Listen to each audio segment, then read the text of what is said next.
नमस्कार मैत्रिणींनो, श्री स्वामी समर्थ. तुमच्या सर्वांचे आपल्या चॅनलमध्ये खूप खूप स्वागत आहे. तुमच्या सर्वांच्या सर्व चांगल्या मनोकामना पूर्ण होत, हीच मी महाराजांच्या चरणी प्रार्थना करते आणि आजच्या आपल्या नवीन व्हिडिओला सुरुवात करते.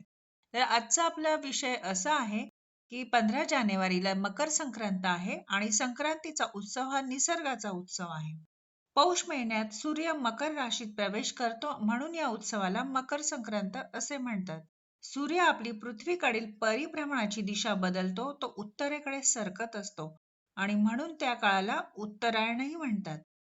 सूर्याच्या संक्रमणाशी जीवनाचे संक्रमणही जोडलेले आहे. या दृष्टीने या उत्सवाचे सांस्कृतिक दृष्ट्या देखील महत्व आहे. संक्रांती म्हणजे सूर्याच्या एका राशीतून दुसऱ्या राशीत गमन, अशा 12 संक्रांत असतात वर्षभरामध्ये. परंतु आपण एकच संक्रांत मानतो आणि संक्रांतीच्या दिवशी जे आपण स्नान, दान, उपाय, पुण्य जे काही पुण्य कार्य करत असतो, तर सूर्य आपल्याला अनेक पटीने ते परत देत असतात असे म्हणतात. तर यासाठी आपल्याला या दिवशी आणखी काय असे कार्य करायचे तेच आपण जाणून घेऊया. मकर संक्रांतीच्या दिवशी आपल्याला लक्ष्मीपूजन करायचे आहे. लक्ष्मीपूजन म्हणजे आपल्याला 14 कवड्या घ्यायच्या आहे, पिवळ्या कवड्या घ्यायच्या आहे या, आणि त्यावर आपल्याला गंगाजलाने त्यांना स्नान घालून त्यांची पूजा करायची आहे. आणि त्यानंतर आपल्याला ओम संक्रांत्याय नमः या मंत्राचा 14 वेळा जप करायचा आहे. आणि पूजेच्या वेळी आपल्याला तुळशीजवळ तुपाचा दिवा ठेवायचा आहे आणि मुख्य प्रवेशद्वारावर तिळाच्या तेलाचा दिवा लावायचा आहे. यामुळे लक्ष्मी आकर्षित होते आणि आपल्याला लक्ष्मी पूजनासोबतच विष्णूंचीही कृपा प्राप्त करायची आहे. तर त्यासाठी आपल्याला या दिवशी सत्यनारायण पूजा देखील आवर्जून करायची आहे. हे काम तुम्ही नक्की करा. कितीही काही असो, वेळ काढून एवढे काम नक्की करायचे आहे तुम्हाला. त्याशिवाय आंघोळीच्या पाण्यामध्ये आपल्याला या दिवशी काळे तीळ किंवा पांढरे तीळ टाकायचे आहे आणि मग त्याने आंघोळ करायची आहे. तसेच रामायणानुसार पतंग उडवण्याची परंपरा भगवान श्रीराम यांनी सुरू केली होती आणि मकर संक्रांतीच्या दिवशी भगवान श्रीरामांनी उडवलेला पतंग हा इंद्रलोकात पोहोचला होता, अशी आख्यायिका आहे. आणि यामुळे या दिवशी पतंग उडवला जातो. या दिवशी पतंग उडवल्याने आपल्याला लाभ होतो. या दिवशी तीळ आणि गुळाचे सेवन पण करायचे आहे आणि दान देखील करायचे आहे. यांचे सेवन आणि दान केल्याने यामुळे सगळं दुःख, दारिद्र्य नष्ट होते आणि या मकर संक्रांतीच्या दिवशी थंडी असते, अशा परिस्थितीत तीळ आणि गुळाच्या सेवनाने शरीराला ऊर्जा देखील मिळत असते.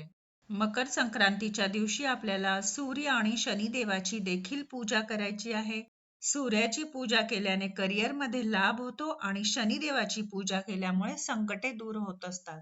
कलियुगामध्ये सूर्यनारायण देवच असे आहे ज्यांचे आपल्याला साक्षात दर्शन होते आणि या दिवशी अशी काही विशेष कार्य केल्याने माता लक्ष्मी आपल्यावर प्रसन्न होते आणि आपल्यावर माता लक्ष्मीची कृपा कायम असते आणि धनसंबंधीच्या ज्या समस्या आहेत त्या आपल्याला जाणवत नाही आणि आपल्या घरामध्ये सुख समृद्धी कायम टिकून राहते. आणखी एक लक्ष्मी प्राप्तीसाठी एक अतिशय प्रभावी असा एक नियम आपल्याला घ्यायचा आहे. तो म्हणजे 1 वर्षासाठी आहे. आपल्याला या मकर संक्रांतीला सुरू करायचा आहे, तर पुढच्या मकर संक्रांतीपर्यंत तो करायचा आहे.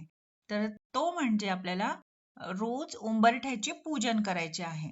तर असे आपण मंगळवारी किंवा शुक्रवारी, गुरुवारी उंबरठ्याचे हळदीचे लेपन आणि पूजन करत असतो. पण यामध्ये तुम्हाला उंबरठ्याला रोज हळदीचे लेपन करायची गरज नाहीये. फक्त रोज आपल्याला हळदीने दाराच्या दोन्ही बाजूने स्वस्तिक काढायची आहे आणि हळद कुंकू वाहून पूजा करून घ्यायची आहे आणि दिवा लावायचा आहे. हे काम तुम्हाला जर सकाळी शक्य नसेल तर तुम्ही संध्याकाळी देखील हे करू शकतात. खूप महत्वाचा उच्च कोटीचा असा हा उपाय आहे. तर तुम्ही हे पण आवर्जून करू शकतात. तर अगदी लहानशा माहितीसोबत आजचा व्हिडिओ इथंच थांबवते. व्हिडिओतली माहिती आवडली असेल तर चॅनलला लाईक, शेअर, सबस्क्राईब करायला विसरू नका आणि कमेंटला श्री स्वामी समर्थ नक्की लिहा. तुमच्या अशा प्रकारे मला कमेंट केल्यामुळे नवीन व्हिडिओ बनवण्यासाठी खूप प्रोत्साहन मिळत असते. तर पुन्हा भेटूया अशा नवीन छानशा माहितीसोबत. तोपर्यंत सर्वांना बाय आणि श्री स्वामी समर्थ.